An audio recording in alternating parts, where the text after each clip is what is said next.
अस्सलाम वालेकुम स्टूडेंट्स, उम्मीद करता हूँ आप बच्चे खैरियत से होंगे। सुनने में आया आज रिजल्ट आ गया आप लोगों का आज। अच्छा, ये देखो, एक चीज़ आपको याद हो या ना हो, मैंने कहा था कि अराउंड कितने परसेंट बच्चे फेल होंगे। मैंने कहा था कि अराउंड 70%, 65% के करीब बच्चे क्या हो जाएंगे, फेल हो जाएंगे, हो गए। और इंजीनियरिंग का रिजल्ट उससे भी खराब है मेरे ख्याल से, 29 या 28% है रिजल्ट, यानी कि कराची के अराउंड 71% बच्चे क्या हो गए, फेल हो गए। बहरहाल बहुत अच्छी खुशाइन बात है ये, और ये अच्छी बात है। अगर बच्चे फेल हुए हैं तो ये आपके लिए फायदा है। हकीकत बता रहा हूँ, पास होने का फायदा है ना। जो बच्चे पास हुए, आप सारे फेल तो नहीं हुए होंगे सारे के सारे, लेकिन ये कि पास होने वालों को क्या हो गया, फायदा हो गया। क्योंकि जब पास होने वाले कम है तो कंपटीशन भी क्या हो गया, कम। जब कंपटीशन कम हो गया तो यूनिवर्सिटी, और आज माशाल्लाह से पूरी क्लास में बॉयज तो मेजॉरिटी गायब हैं, तो उनको पता है कि क्लास के दरमियान रिजल्ट पूछा जा सकता है, परसेंटेजेस का मामला आ सकता है। वीडियो बंद करके पूछूं, वीडियो बंद करके परसेंटेजेस पहले पूछ लेता हूँ मेरे ख्याल से 2 मिनट के अंदर। और ठीक है, आप लोग जो है फर्स्ट टाइम जो है मेरे सामने भी रिजल्ट के बाद आए, पहले मैं आप लोग के रिजल्ट पता कर लेता हूँ। तुम्हारा आ गया, मैं तो वहां का होगा ना, 90+ % कंफर्म है। तो नहीं, इधर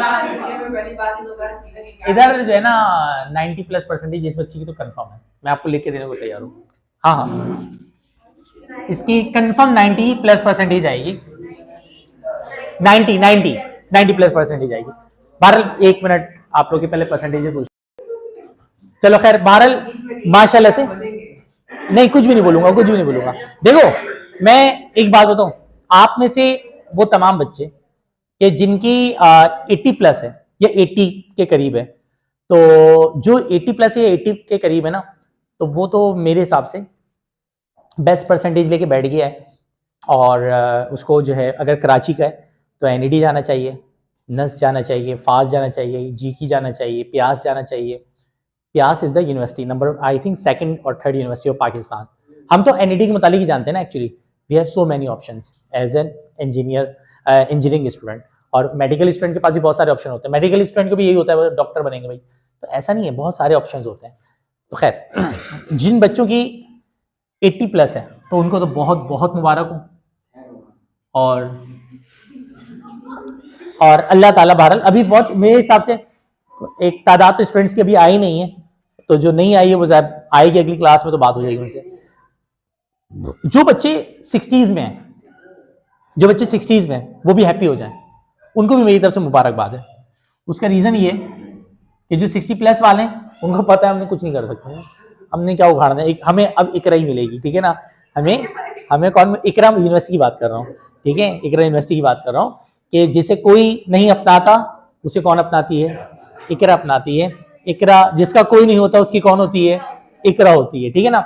लेकिन सबसे ज्यादा क्रूशल जो आ गया ना मामला, ये वाले बच्चे जो होते हैं ना 70+ वाले, ये बेचारे बड़े गलत परसेंटेज में फंस जाते हैं। देखो, 60 वालों का सपना टूट जाता है। हाँ, मैं बताता हूँ, हंस जो रहे ना, तुम्हारी कितनी 70 और तुम्हारी कितनी बता रही हो, 74 पॉइंट, इस तरह से ना। और तो, तुमसे बात ही नहीं कर पाया मैं तुमसे पूछी ही नहीं था तुम्हारी कितनी परसेंटेज है, और 80 किसकी थी, तुम लोग कितने, तुम लोग 80+ में हो, जो 80+ में उनसे बात नहीं कर रहा मैं। तुम लोग वो कि तुम लोगों को इज्जत ना भी मिले ना, तुम लोग को क्या मिल गई, इज्जत मिल गई ना। मतलब तुम 80+ वाले जो जो बच्चे होते हैं ना, उनको 80+ वाले बच्चों को देखो ना, मैं बताऊं, 80+ वाले बच्चों ने अब सिंपली क्या करना है, 80+ वाले बच्चों ने सिंपली अपनी टेस्ट की प्रिपरेशन को अच्छा सा करना है। अभी तो करनी करोगे, अब मेरे हिसाब से ना जो टाइम है वो ये है कि एक ऐसा टाइम है कि अगर आप करें भी, 2 महीने बाद बोर्ड का पेपर है, तो आपके पास इस बार पेपर, क्योंकि बहुत जल्दी हो रहा है, और यूनिवर्सिटी में जो एडमिशन होगा ना वो होता है अगस्त में, यानी जुलाई के एंड में या अगस्त में या सितंबर में। तो आपका जो बोर्ड का पेपर है वो खत्म हो जाएगा मोस्ट प्रोबेबली किसमें, अप्रैल में। तो अप्रैल में अगर पेपर खत्म हो जाता है तो आपके पास पूरा मई, पूरा जून और पूरा जुलाई अपनी टेस्ट की प्रिपरेशन के लिए क्या होगा, अवेलेबल होगा। 3 महीने टेस्ट की प्रिपरेशन के इनफ होते हैं आराम से। तो और अगर आप अभी टेस्ट में एडमिशन लेते भी हो ना, एप्टीट्यूड टेस्ट की तैयारी भी स्टार्ट कर भी देते हो, तो जो भी कोचिंग स्टार्ट करेगा, यहाँ स्टार्ट होगा कहीं हो, तो वो संडे संडे क्लास लेगा जस्ट, तो उसमें ये होगा संडे संडे क्लासेस चल रही होंगी, बट ये कि एक थीम बनेगी, मतलब एक रिदम में आओगे। अच्छा, फायदा तुम लोगों को ये हो गया कि ना, तुम लोगों की परसेंटेजेस, मतलब मेरे हिसाब से एक्सपेक्ट नहीं कर रहा था कि यहाँ पर जो है आप लोग की माशाल्लाह से इतनी परसेंटेजेस आएंगी। A1 ग्रेड भी बैठा हुआ है, A ग्रेड भी बैठा हुआ है। सप्ली वाला बच्चा कौन था, एक था ना सप्ली वाला में। तो अब जैसे 83 80 जो 80 प्लस में वो आराम से एडमिशन ले लेंगे। उसका रीजन ये उन्होंने सिर्फ क्या क्लियर करना है, अपना टेस्ट क्लियर करना है, उनको उनकी डिजायर्ड यूनिवर्सिटी मिल जाएगा। हाँ एक प्रॉब्लम आएगी, उनको फील्ड मिले नहीं मिले ये अलग मसला है। यानी जैसे अब तुम्हारी कितनी 82 है, अब 82 वाला ये रोएगी कहां पर, ये 82 वाली रोएगी पता है किस मकाम पर, ये रोएगी जब इसको इसकी डिजायर्ड फील्ड नहीं मिल रही होगी। अब इसके लिए क्या है बेहतर ऑप्शन कि अपना टेस्ट बहुत अच्छा से दे, और बहुत अच्छे से टेस्ट दे के जो मेरिट लिस्ट में अपना नाम क्या ले गया है, ऊपर ले गया है। मेरिट लिस्ट में ऊपर नाम आएगा तो हो सकता है तुम्हारा क्या सपना था, कौन सी फील्ड में जाना चाह रही थी, सॉफ्टवेयर, कंप्यूटर साइंस सॉफ्टवेयर, वही है लड़कियों का आजकल वही चल रहा है, ठीक है ना, कंप्यूटर साइंस और सॉफ्टवेयर। नॉर्मल तो भाई यही हो रहा है कि भाई हम CS में जाना चाह रहे हैं, सॉफ्टवेयर इंजीनियरिंग में जाना चाह रहे हैं। लेकिन अब जो बच्चे ये वाले हैं ना, इन बच्चों के लिए अलार्म है। हुआ ये कि कुछ बच्चों की तो सप्ली लग गई, यानी कराची का इस वक्त सबसे बड़ा फायदा क्या है, इस जो A1 ग्रेड है उनको कंफर्म एडमिशन का मैं क्यों बोल रहा हूं, उसका रीजन पता है क्या है, पूरे कराची में A1 ग्रेडर आए नहीं है। आप लोग अगर सब A1 ग्रेडर में जो बच्चे बैठे हुए तो आप तो वो एलीट क्लास है ना, हटो बच्चों वाला सीन है कि हट जाओ तुम गरीब हो, हटो गरीब हो, ऐसे करके तुम हटाओ। यानी इन लोगों के साथ तुम लोगों को बैठने की जरूरत ही नहीं है। ऐसे करके ना जब सीट साथ में लाए ना तो ऐसे दूर क्या करोगे, तो सीट थोड़ी इधर दूर कर लो प्लीज, ठीक है, और टच नहीं करना इधर से ना, हाथ पत मिलाए तो ऐसे दूर से ऐसे करके, हाँ ठीक है, कोई सलाम करे, हाँ बस सही है, ठीक है। इस तरह से एटीट्यूड होना चाहिए अब आप लोगों के अंदर, क्योंकि पूरे कराची में A1 ग्रेड इतने आए ही नहीं है। अब जो A ग्रेडर है वो भी कोई हल्के में नहीं है। उसका रीजन क्या है, उसका रीजन ये है कि जो A ग्रेडर हैं वो भी कोई कराची में बहुत ज्यादा नहीं है। कराची में 70% के करीब बच्चा, 70% के करीब बच्चा तो लिस्ट से ही बाहर निकल गया ना, फेल हो गया। इसका मतलब आप 30% में अगर आप पास होते हो, ठीक है ना, आप 30% हो। अब पास में भी आप किस में आए हो, 70 प्लस 80 प्लस में आए हो, तो इसका मतलब पूरे कराची की जो टॉप क्रीम है ना, बिल्कुल टॉप लेवल की जो क्रीम है उनमें बैठे हो आप। तो आपको कोई इतनी टेंशन लेने की जरूरत नहीं होगी, आपको जस्ट अपना टेस्ट अच्छे नंबर से क्लियर करना होगा, और टेस्ट क्लियर करके जस्ट आपने अब अपनी यूनिवर्सिटी में अप्लाई करना है। सेकेंड ईयर की बिहाफ पे आपका एडमिशन होना भी नहीं है। आपका एडमिशन किसके बिहाफ पे होना है, फर्स्ट ईयर की बिहाफ पे होना है। तो जस्ट अपना टेस्ट क्लियर करना, फर्स्ट ईयर की बिहाफ पे एडमिशन को वो करना, सिलेक्शन अच्छी करना, यूनिवर्सिटी सिलेक्शन अच्छी करना, यानी कि जो फील्ड है, NED जा रहे हो, कराची यूनिवर्सिटी जा रहे हो, UPIT जा रहे हो, you have so many options. आज अभी मैं आज की क्लास में वही सब डिस्कस करता हूँ कि आज ही रिजल्ट आया तो मेरे ख्याल से डिस्कस करना बनता है। अब जो 70 प्लस वाले बच्चे ना, उनके लिए क्या प्रॉब्लम आ गई है, उनको भी यूनिवर्सिटी में एडमिशन तो मिलेगा, लेकिन उनकी जो फील्ड्स होंगी ना वो लिमिटेड हो जाएंगी, यानी जो अच्छी फील्ड होंगी ना वो सारी हो जाएंगी, खत्म हो जाएंगी। फंसते यहां पर है, यानी वो पहुंचे कि यार मैं सॉफ्टवेयर, जैसे तुम क्या सोच के बैठे थे कि भाई मैं कौन सी फील्ड में जाऊंगा, तो सिविल में मिल जाएगी तुम्हें सिविल, तो नॉर्मल तो पे अब ये सिविल लेके बैठा हुआ था कि सोच के भाई सिविल। अब मेरे हिसाब से ना इसको अपने टेस्ट के मार्क्स क्या रखने होंगे, ऊपर रखने होंगे, कि अगर बिलफर टेस्ट के मार्क्स इसके बहुत अच्छे आ जाते हैं तो फिर शायद इसकी जो परसेंटेज है उसको कंपनसेट करके थोड़ा सा मौका मिल जाए और आगे की तरफ बढ़ जाए। तुम्हारी परसेंटेज कितनी है पूछा ही नहीं था तुमसे ना मैंने, तुम्हारी, हाँ। अब ये जो कैटेगरी है ना, 74 वाली, 72 वाली, 76 वाली, इस कैटेगरी के लिए टेस्ट बड़ा एसेंशियल हो गया। लेकिन पता है प्रॉब्लम क्या है, जो चीज आप सोचोगे ना, ये जो 80s वाले बैठे हुए हैं ये भी तो कोई फीडर लेके तो नहीं बैठे हुए ना भाई, ये भी तो जाहिर सी बात है, तुम्हारी 80s है मिसाल के, तुम्हारी 81 है ना, ये 81 है, ये 83 है, तो ये तुम्हें क्या पता है, हाथ बांध के बैठेंगे, हाँ तुम 70 वाले हो, ओवरटेक करो हमें, ऐसा तो नहीं ना। उसने भी मेहनत करनी है, इसने भी मेहनत करनी है, इसने भी मेहनत करनी है, तो ये अपना मेरिट, इनका मेरिट 82, 85, 83 के हिसाब से सेट होगा, आपका मेरिट 74, 75 के हिसाब से सेट होगा। आप लड़के अपने मेरिट को चढ़ा पाएंगे 79, 80 तक, ये टेस्ट अच्छा देके अपने 82 के मेरिट को 85 तक ले जा चुके होंगे उस वक्त तक। तो ये कंपटीशन चलता है, इसी वजह से मैं कहता हूं सबसे ज्यादा महरूम तबका जो होता है ना वो 70s वाला होता है बेचारा, सपने देखता रह जाता है बेचारा और उसको वो फील्ड नहीं मिल पा रही होती। अच्छा, अब यूनिवर्सिटी एडमिशन का आज ना मैं डिस्कस कर देता हूं कि कब कौन सी यूनिवर्सिटीज के एडमिशन खुलेंगे और कौन कौन से ऑप्शंस हैं। आप में से इस वक्त जो क्लास में सामने बैठी हुई है, आप में से किसी को फेडरल यूनिवर्सिटी के हवाले से इंफॉर्मेशन है?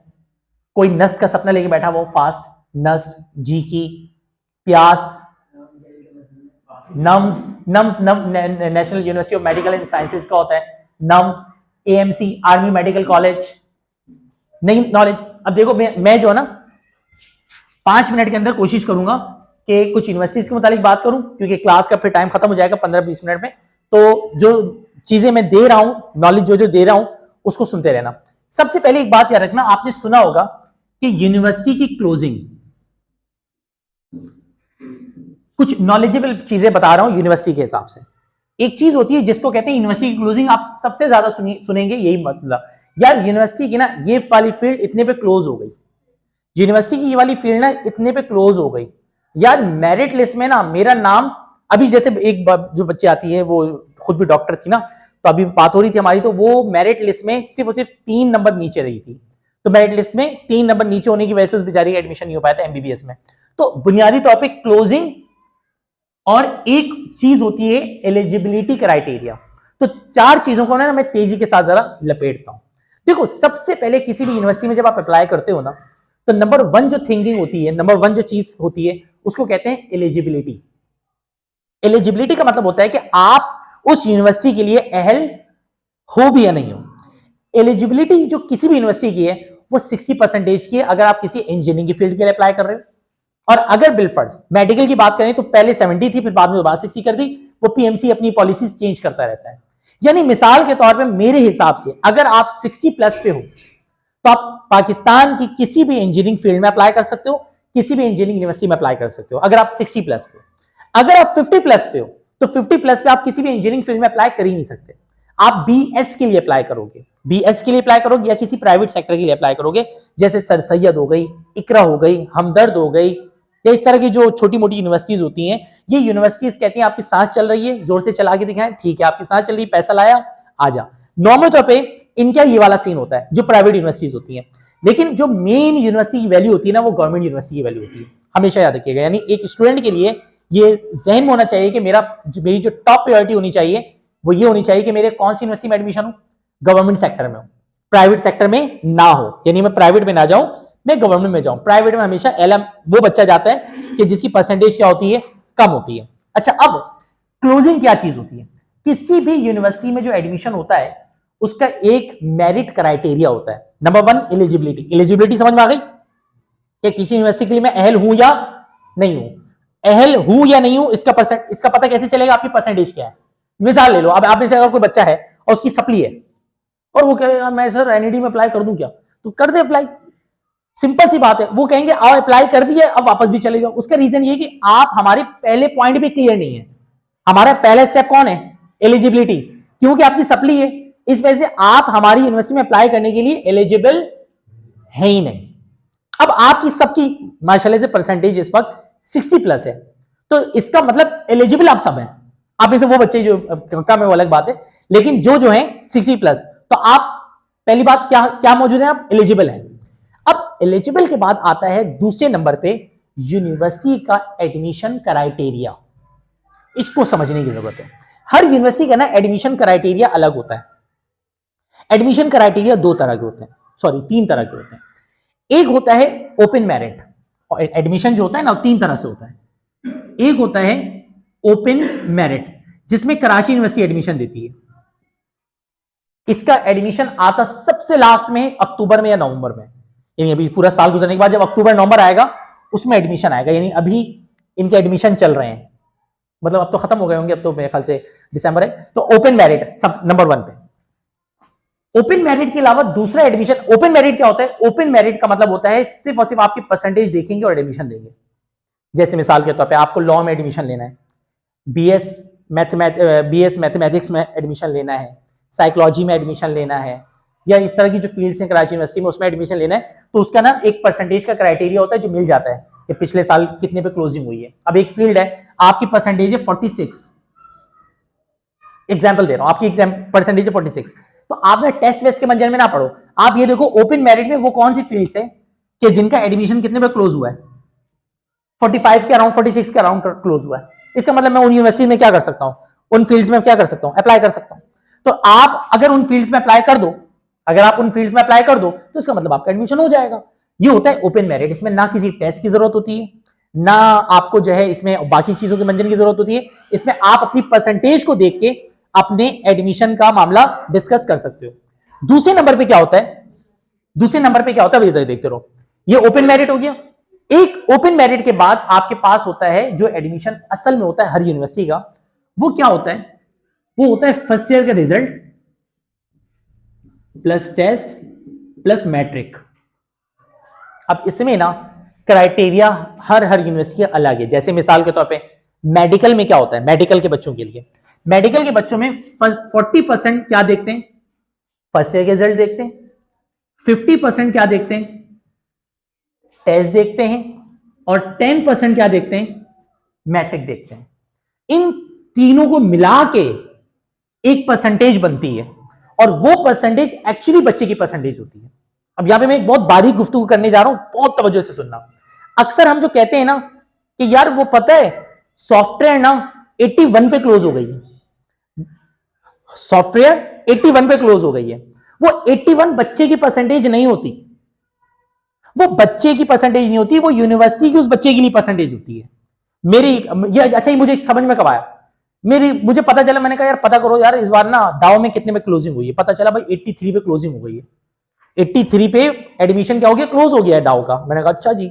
मेरी एक स्टूडेंट आई मिठाई लेके मेरे पास, बोली सर मिठाई ले, मैंने कहा ठीक है दे दो। फिर मैंने कहा इधर आ भाई बात सुन, तुम्हारी तो 79% थी, मैंने तो सुना 83 पे क्लोजिंग हो गई है, तुम्हारी परसेंटेज कितनी थी, बोले सर 79 थी। मैंने कहा भाई वहां तो 83 पे क्लोजिंग हुई है, तेरी परसेंटेज तो 79 है। बोले नहीं तो सर वो तो 79 में सेकेंड ईयर में थी ना, बात को समझिएगा। यानी ये वो टेक्निकल चीज है, जो टेक्निकल चीज एज अ टीचर हमें बाद में समझ में आ पाती है, तो आप तो स्टूडेंट लेवल पे बैठे हो। मैंने कहा क्या जरा समझाओ मुझे किस तरह से। बोले नहीं सर, यूनिवर्सिटी जो होती है ना, यूनिवर्सिटी की जो मेरिट लिस्ट लगती है वो आपकी सेकंड ईयर या फर्स्ट ईयर की जो परसेंटेज होगी इसके अकॉर्डिंग नहीं लगेगी। जैसे एनईडी है, एनईडी 50% क्या देखती है, टेस्ट, और 50% क्या देखती है, फर्स्ट ईयर। अब मैं यहीं पे दो बच्चों के एग्जाम्पल दे देता हूं। एक बच्चा है, उस बच्चे का नाम है ए, एक बच्चा है उसका नाम ए, और एक बच्चा है उसका नाम क्या है, बी। बच्चा जो ए है उसकी परसेंटेज आई है, सॉरी, बच्चा जो ए है उसकी परसेंटेज आई है कितनी, 80। बात को समझिएगा, बच्चों की तरह समझा रहा हूं।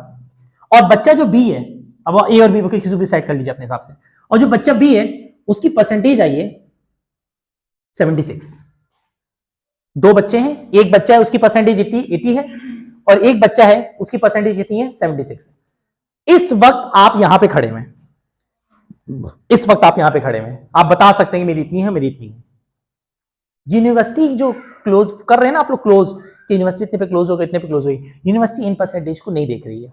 अब जस्ट इमेजिन एडमिशन आया, एडमिशन कब आता है, यूनिवर्सिटी का एडमिशन आता है जनाब अगस्त में, जुलाई के एंड में, इस तरह से एडमिशन, जून में, किसी टाइम पे भी आ गया एडमिशन, एडमिशन आया तो एडमिशन जब यूनिवर्सिटी अनाउंस करती है तो यूनिवर्सिटी कहती है भाई सबसे पहले ना 3,500 4,000 का फॉर्म जमा कराओ, और सबसे पहले दो एप्टीट्यूड टेस्ट, कि तुम टेस्ट के कैपेबल हो भी या नहीं हो।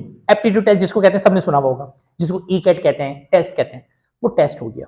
अब टेस्ट में, टेस्ट होता है एनईडी का 100 नंबर का, एनईडी का टेस्ट कितने नंबर का होता है, 100 नंबर का। जैसे मुझे, तुम लोग की सेकेंड ईयर में एक बच्चा बैठा हुआ था, साद नाम था पता नहीं किसका, उसके पता है कितने आए थे, जो यहाँ पे तैयारी भी करता था, उसके मैथ्स में 25 में से 25 आए थे, हो गया उसका एनईडी में मेरे ख्याल से 25 में से 25 मार्क्स आए थे, और उसका फर्स्ट अटेम्प्ट में उसके जो मार्क्स आए थे मेरे ख्याल से 89 या 91 आए थे। फर्स्ट अटेम्प्ट में उस बच्चे कितने अच्छे मार्क्स आए थे। ये मतलब सेकंड ईयर का स्टूडेंट था, तुम लोग जब फर्स्ट ईयर में थे, बहुत अच्छा बच्चा, पढ़ने वाला बच्चा था, उसके 89, फिजिक्स में उसके मेरे ख्याल से 25 में से 23 या 24 थे, लेकिन मैथ्स में उसके 25 में से 25 थे। अब जो एनईडी का टेस्ट है वो कितने मार्क्स का है, 100 नंबर का है। इमेजिन करो ये जो बच्चा ए था ना, इसने थोड़ा सा इसके साथ मसला हो गया, और इस बच्चे ने जो मार्क्स लिए वो ले लिए 80 मार्क्स का मतलब 80%, औकात भी उसकी 80 की थी। और ये जो बच्चा है ना बी, इस बी बच्चे ने थोड़ा सा तगड़ा गेम कर दिया, और इस बच्चे ने जनाब जो मार्क्स ले लिए वो कितने ले लिए, 94 ले लिए। एग्जाम्पल दे रहा हूं जस्ट, 94 मार्क्स ले लिए। अब जरा समझिएगा, 94 यहां पे 50% देखेंगे, यहां पे भी कितने देखेंगे, 50%। जल्दी से मुझे एक बात बताओ, 80 का 50% कितना आएगा, 40। 94 का 50% कितना आएगा, 40, 47 आएगा, 46, 47, यही है। 40 और 47 ऐड करो, कितने होंगे? कितने होंगे? 87। इसके 40% कितना आएगा? सुनते रहो बस। अच्छा मैंने उधर कर दिया, सॉरी। हाँ सही बन चल, ठीक है 47। अच्छा अब इसके जरा 80 वाले के करो, कितने आ गए? 40। और इसके बताओ कितने आ गए? 76 से आधा करो, 38 हो जाएगा ना, 38।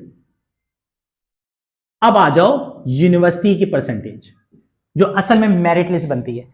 इसके पता है कितने हैं? 40 और 40,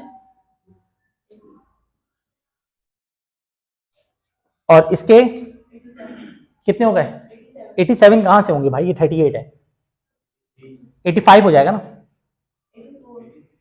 47 प्लस 38, 47 प्लस 38 कितने हो गए?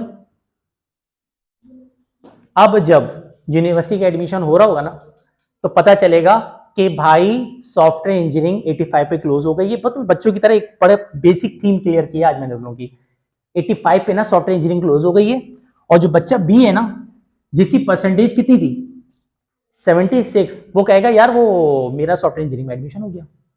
अब हम उसको बुला रहे होंगे, अगर हमें ये चीज समझ में नहीं आती है, हम उसको बुलाएंगे, अबे बात सुन, तेरा सॉफ्टवेयर इंजीनियरिंग में एडमिशन हो गया, हमने तो सुना है एनडीटी में सॉफ्टवेयर 85 पे क्लोज हो गई है, तेरी तो परसेंटेज ही कितनी थी? 76। तो वो कहेगा नहीं 76 नहीं थी, मेरी परसेंटेज एक्चुअली कितनी थी? 85। और ये बच्चा जिसकी परसेंटेज कितनी थी? 80 थी, उस बच्चे का एडमिशन नहीं हुआ होगा। यानी जस्ट इमेजिन सॉफ्टवेयर इंजीनियरिंग 85 पे क्लोज हुई है, जस्ट इमेजिन 85 पे क्लोज हुई है, तो वो बच्चा जिसकी 80 परसेंटेज है उसका एडमिशन नहीं हो पा रहा, और जिस बच्चे की कितनी परसेंटेज है? 76, उसका एडमिशन हो गया। ये कहलाती है यूनिवर्सिटी की परसेंटेज, जिसके अकॉर्डिंग आपकी क्या बनती है? मेरिट लिस्ट बनती है। और हर हर यूनिवर्सिटी का मेरिट क्राइटेरिया अलग होता है। जैसे यहां पे यूनिवर्सिटी का मेरिट क्राइटेरिया ये था 50% टेस्ट देखेंगे, 50% क्या देखेंगे? First year. मेडिकल वालों के लिए क्या होता है? वो 40% क्या देखते हैं? फर्स्ट ईयर 50% टेस्ट देखते हैं, और 10% क्या देखते हैं? मैट्रिक देखते हैं। तो हर हर जगह क्राइटेरिया क्या होता रहता है? अलग होता रहता है। ये मैंने जस्ट आपको एनईटी के एग्जाम्पल देके समझाया। तो नंबर 1, जो नंबर 1 थीम है वो क्या है? एलिजिबिलिटी। फिट हो गए? एलिजिबिलिटी के बाद आपको एडमिशन क्राइटेरिया समझने की जरूरत है। और जब एडमिशन क्राइटेरिया आपको समझ में आ जाए, उसके बाद आप उसके जो टेस्ट पैटर्न है उसके अकॉर्डिंग अपनी प्रैक्टिस करेंगे, आप जाके टेस्ट देंगे, एडमिशन अप्लाई करेंगे, और उसके बाद एक किसी भी यूनिवर्सिटी के अच्छे डिपार्टमेंट का आप क्या बन चुके होंगे? पार्ट बन चुके होंगे। ये बहुत समराइज वे में मैंने 5 से 10 मिनट के अंदर आपको एक काउंसलिंग दी है। और भी पार्ट रखूंगा ताकि आप लोगों को मजीद जो है ना, जो क्वेश्चंस हैं। अच्छा अब एक यहाँ पे ना सवाल और मुझसे किया है किसी बच्चे ने, किया तो व्हाट्सएप पे, तुम लोगों का सवाल नहीं है ये, लेकिन वो सवाल बड़ा अच्छा है कि सर स्कूटनी करवाएं या ना करवाएं, स्कूटनी का फायदा होता है या नहीं होता है? तो ये भी सुन लो, स्कूटनी करवाइएगा भाई, बिल्कुल करवाइएगा, स्कूटनी का फायदा होता है। और ये जो सवाल है ना कि स्कूटनी में नंबर क्या हो जाते हैं? कम हो जाते हैं, कम भी हो जाते हैं क्या? तो भाई बात सुनो, जिसकी इज्जत पहले लुट चुकी हो ना, तो वो फिर जो है ना अपनी इज्जत की परवाह नहीं करता। आपकी अगर 45 परसेंटेज है, आपको 38 मार्क्स आ गए, ये मिसाल के तौर पर एक बच्ची है, उसकी परसेंटेज 82 83 होनी चाहिए थी, और एक सब्जेक्ट की वजह से बैंड बच गई है। होता है अक्सर, एक सब्जेक्ट है, और पता है वो कौन सा सब्जेक्ट होगा, जैसे पेपर भी सबसे अच्छा हुआ होगा, बच्चा बोलता है भाई ये जो है सबसे अच्छा पेपर यही हुआ था, और इसी में इन्होंने बैंड बजा दिए। तो नॉर्मल तौर पे आपको ना पेपर देते हुए खुद भी पता होता है कि यार ये वाला पेपर मेरा क्या हुआ है? अच्छा हुआ है। तो जो पेपर अच्छे हुए हैं उसमें स्कूटनी करवाएं, मार्क्स बढ़ते भी हैं। 90% मैंने जो देखा है, 95% जो मैंने देखा है वो अनचेंज देखा है। यानी आप ना अपने किसी भी सीनियर से पूछेंगे ना कि भाई स्कूटनी करा के कोई फायदा हुआ, पता क्या बोलेगा वो? नहीं। उसका रीजन क्या है? 95% में नो चेंज ही आता है। लेकिन आप नेगेटिव क्यों हो रहे हो? 5% में भी तो आप आ सकते हो सकता है आपके मार्क्स वो हो जाए। स्कूटनी का की प्रॉपर एग्जांपल आपके सामने खड़ी हुई है। मैंने अपने पेपर में स्कूटनी करवाई थी, मैंने अपने पेपर में स्कूटनी करवाई थी। मेरे फिजिक्स में उन्होंने नंबर, पता है मेरे दौर में जब मैं पेपर देता था उस वक्त 75 मार्क्स से पेपर हुआ करते थे। मैं अपने बता रहा हूँ, अपना प्रैक्टिकल एग्जाम्पल बता रहा हूँ। 75 मार्क्स से पेपर हुआ करते थे, और मैं फिजिक्स में कोई तगड़ा बंदा था। ऐसा एक्स्ट्राऑर्डिनरी टीचर था कि टीचर खुद कहते थे कि यार फिजिक्स का ये बंदा है कोई, ठीक है ना। 75 मार्क्स से पेपर होते थे, और पता है मुझे मेरे जब मार्क्स आए तो कितने आए थे? 12 आए। मैं अंदर पाए दोनों से पागल हो गया था। मैंने कहा यार 12 नंबर कैसे आ सकते हैं यार, पॉसिबल ही नहीं मेरे 12 नंबर। खैर मैं बिल्कुल चिल रहा, मैंने स्कूटनी अप्लाई की। जब स्कूटनी अप्लाई की तो उसके बाद पता है क्या हुआ था, मेरी स्कूटनी के बाद जो रिजल्ट में मार्क्स 72 हुए थे, कहाँ 12 कहाँ 72। मैंने मिस्टेक पूछी, उन्होंने कहा टाइपिस्ट ने ना गलती से क्या किया था, वो टाइप होता है अवार्ड लिस्ट से, तो उसमें जो ना जो टीचर उसने 72 इस तरह दिए हुए थे, तो वो 72 को गलती से क्या समझ गया, 12 समझ के उन्होंने 12 लिख दिया। और इस तरह के ह्यूमन एरर बहुत आते हैं। तो ये हो सकता है कि आपकी किसी, और ये स्कूटनी फीस क्या होती है, मेरा ख्याल 400 होती है, इस तरह से होती है कुछ ना, इतनी कितनी है पता है किसी को भी? 400 इसी तरह होती है, वो ज्यादा नहीं होती फीस। तो ये 400 500 1000 रुपए मैटर नहीं करते स्कूटनी। हाँ लेकिन मेरी बात सुनो, स्कूटनी में ना उन पेपर में अप्लाई मत करना जिनमें अच्छे नंबर आए हैं। अब इज्जत बन गई तो अब खामोशी के साथ साइड पे खड़े हो जाना कि हाँ यार इज्जत बन गई हमारी। अब मिसाल के तौर पे आपको लगता है कि फिजिक्स में यार मैं डिजर्व करता था 75 मार्क्स, और आप देख रहे हो कि मेरी 72 73 आ गए, तो 72 73 आ गए तो ठीक है ना, चुप करके साइड हो जाओ। लेकिन आपको लग रहा है कि मेरे फिजिक्स में आने चाहिए थे 70 प्लस और आपके आ गए 30 प्लस, आप 33 34 मार्क्स लेके बैठे में, तो फिर मेरे ख्याल से you have to go for scrutiny. ठीक है ना? तो ये एक सवाल था स्कूटनी के हवाले से जो किया था, तो इसका भी मैंने क्या दे दिया है, जवाब दे दिया। बाकी ये कि इंशाल्लाह नेक्स्ट क्लास में किसी दिन क्लास रखूंगा जिसमें आप लोग जो जो सवाल करते जाएंगे ना, इंशाल्लाह उसके क्या देंगे, आपको जवाब देंगे। जी, स्कूटनी फॉर्म मार्कशीट आने के बाद ही भरे जा सकते हैं, और जब तक आपकी मार्कशीट नहीं आएगी आपकी स्कूटनी नहीं भरेगी। एक और चीज एक और बड़ा इंपॉर्टेंट क्वेश्चन है जो आप लोग के जहन में आता भी है, बाद में करेंगे आप लोग सवाल ये वाला। सर इंप्रूवमेंट, हम ना रिजल्ट की इंप्रूवमेंट करना चाहते हैं, अब हटे हैं सर, बहुत गुस्सा आ गया, अब इंप्रूवमेंट करेंगे ना। तो ये जो इंप्रूवमेंट है ये भी याद रखिएगा। और ये सबसे ज्यादा सवाल कौन करते हैं इंप्रूवमेंट वाले, जिनकी सप्ली लग जाती है। जिनकी सप्ली लग जाती है ना, वो कहते हैं सर हम ना अब रिजल्ट अपना इंप्रूव करना चाहते हैं, तो क्या ये पॉसिबल है सर कि सर मैं सेकेंड ईयर के साथ साथ पढ़ते हुए मैं बहुत अच्छी तैयारी फर्स्ट ईयर की भी पढ़ लूं सर, और मैं फर्स्ट ईयर में इंप्रूव कर लूं अपना रिजल्ट? ऐसा कुछ मंजर नहीं है भाई, आप अभी सेकेंड ईयर के पार्ट हैं। अगर आपकी सप्ली लग गई है, तो आप फर्स्ट ईयर की सप्ली देंगे।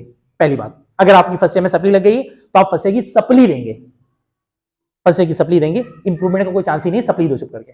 और अगर आपकी सप्ली क्लियर ना हो तो आप इंप्रूवमेंट दे ही नहीं सकते। और इंप्रूवमेंट अगर आप देंगे तो जब सेकंड ईयर आप क्लियर कर लेंगे उसके बाद आप इंप्रूवमेंट देंगे, और इंप्रूवमेंट जब देंगे तो एक साल आपका जाया होगा। यानी वो एक साल जाए के बगैर आपकी इंप्रूवमेंट नहीं होती। फर्स्ट ईयर सेकंड ईयर का पार्ट रहते हुए कोई ऐसा ऑप्शन नहीं है कि आप पीछे से एक और पेपर देके क्या ले रहे हैं, इंप्रूवमेंट कर लें, वरना हर बच्चा भाई बोलेगा भाई चलो इंप्रूवमेंट करते हैं, और इंप्रूवमेंट देता रहेगा बच्चा। ऐसा बिल्कुल पॉसिबल नहीं है। अभी आप या तो सप्ली के पेपर देंगे, बाकी आपका फर्स्ट ईयर में जो रिजल्ट आ गया अब वही रिजल्ट आपका रहेगा। ठीक है? बाकी मजीद इंशाल्लाह जो क्वेश्चन आंसर है, जो भी सवाल आप लोगों के, वो नेक्स्ट क्लास में डिस्कस करेंगे तरीके से। और जिन बच्चों के ए ग्रेड A1 ग्रेड है उनको मेरी तरफ से बहुत बहुत मुबारकबाद। जिन बच्चों के ए ग्रेड A1 ग्रेड नहीं है उन्हें भी टेंशन लेने की जरूरत नहीं है। A single sheet of paper can not decide your